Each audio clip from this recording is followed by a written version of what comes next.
This morning we're going to talk about creative thinking, but first things first, there's something we need.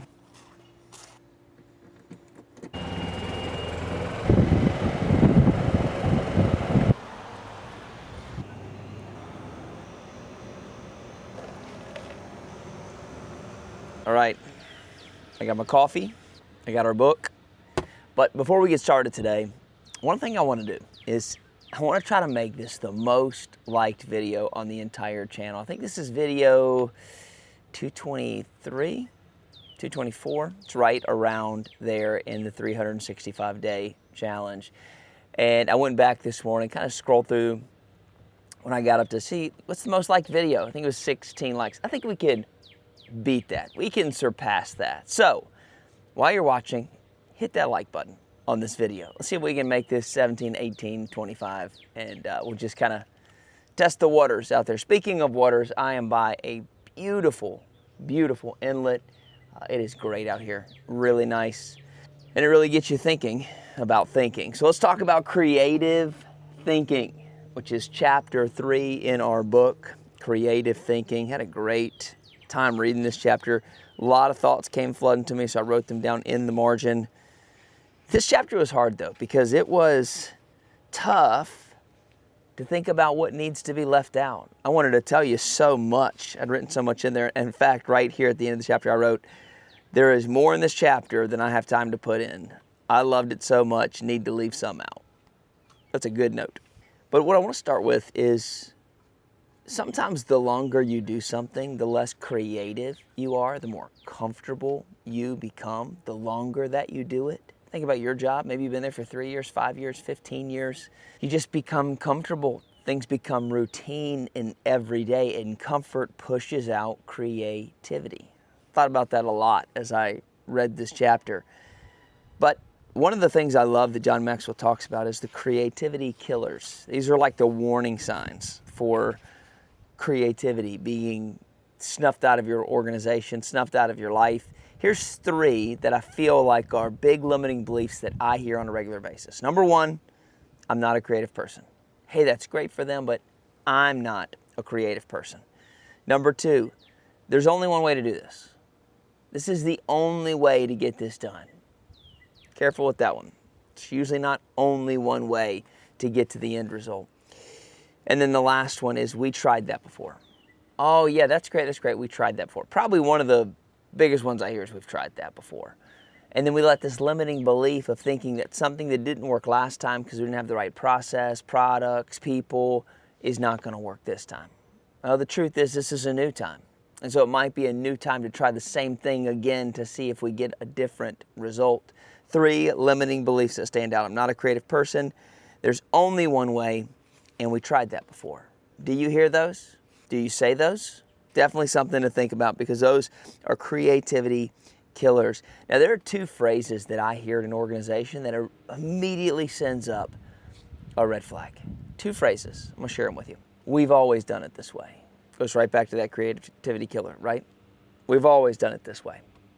Another one is, that's not my job. Hey, I'd love to help, but that's not my job. If you hear those 2 phrases in your department, in your company, that should send up a red flag.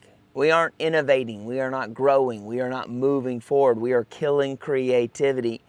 Those are 2 very dangerous phrases for innovation within a place. And if a place is not growing, it is dying. That's right. So why is that? Why is it that we lean in to security, to things not changing, to resistance to change? And why don't we step out and be creative? I think a lot of it is afraid of failure and afraid of what others are going to think of us. John Maxwell mentions a couple times that we can get afraid of failure, and being afraid keeps us from even trying at all. But it's okay to be afraid. It's okay to fail. He actually has another book called Failing Forward. You actually have to try and fail to refine and get better, so you can't be afraid of failure. It reminds me yesterday of looking for shark's teeth. My son he's 8, he loves to look for shark's teeth.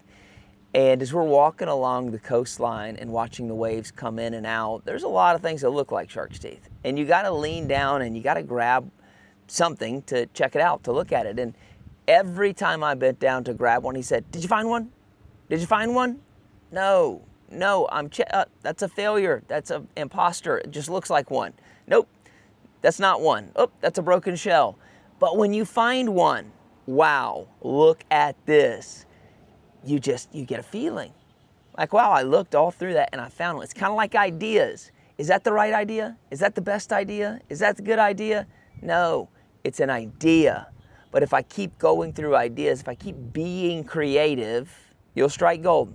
You'll hit a good one. So you can't be afraid to fail. You can't be afraid to pick up something that isn't a shark's tooth in search of a shark's tooth. A little creativity goes a long way. I'll kind of wrap us up today with a thought that I had while I was reading this, and that was about the owner of Savannah Bananas. I don't know if you've seen Savannah Bananas. He's always wearing that yellow jumpsuit with the yellow top hat. Yeah, I got to see one of his talks. It was amazing, moving, inspiring. What a story. What an individual. What an organization. But one of the things that I noted that I had heard was, and his name is Jesse Cole. One of the things Jesse Cole does or did or has done for a long time is he writes down 10 ideas a day. In fact, in one article, he says, ideas are everything. If you don't innovate, you'll become irrelevant. Ideas are everything. So 10 ideas a day. And he said, not all of them are good. Most of them are not good. But inside of it, like we said earlier with the shark's teeth, there are some good ones. There are some great ones. I mean, look at the draw. I've gotten the Savannah Banana Lottery a number of times and never got a ticket. That's how it is. He's created demand with an amazing idea, an amazing innovation. If you would have sat down with a cup of coffee and somebody else 5 years ago and told them the idea of what Savannah Bananas is, they would go, that's not baseball. You're crazy. But it packs stadiums. It packs stadiums. This is the other thing. It's not only our creativity, it's others' creativities. In fact, another article I was reading says that on the first day of every season at the Savannah Bananas, Jesse gives all the players an idea book. And throughout the season, he has them write down ideas. What does that mean? It means he knows his ideas aren't the best ideas, that there are other ideas. And getting all those ideas on the table are going to help them bring a better experience to the person sitting in the seats. The power of creativity. So what I want you to think about today is, how creative have you been lately? Have you been stuck in that same old pattern, just trying to make it through? Or have you stepped out into creativity?